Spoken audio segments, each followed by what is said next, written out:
सिंध के सिकंदर के कंटेस्टेंट हमें सिंध से रिपोर्ट कर रहे हैं। जी नौशरफरोज पुलिस हेडक्वार्टर में थैलेसीमिया के मरीजों के लिए नौशरफरोज पुलिस की जानिब से एक रोजा ब्लड डोनेशन कैंप का इनेकाद किया गया। एसएसपी नौशरफरोज मीरुल खान खुसू के इकदाम पर थैलेसीमिया के मरीजों के लिए एक रोजा ब्लड डोनेशन कैंप का इनेकाद किया पुलिस हेडक्वार्टर नौशरफरोज में किया गया।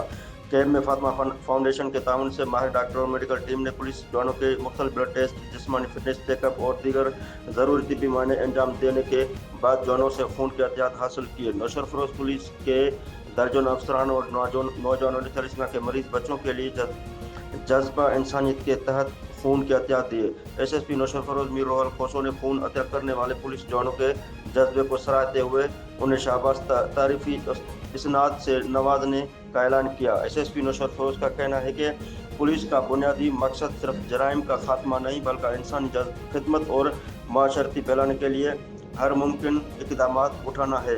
बाद अज़ा एसएसपी ने फातिमा फाउंडेशन के नुमाइंदा और मेडिकल टीम का शुक्रिया अदा करते हुए आइंदा भी इस तरह की फलाही सरगर्मियों की तसलसल का अज़म ज़ाहिर किया। अब्दुल्रज़ाक चन्ना, फैज़ न्यूज़, नौशरफ। आपने रिपोर्ट मुलाहिजा की। मज़ीद खबरें और अपडेट्स जानने के लिए देखते रहिए फैज़ न्यूज़ नेटवर्क। फैज़ न्यूज़, फैज़ सबके लिए।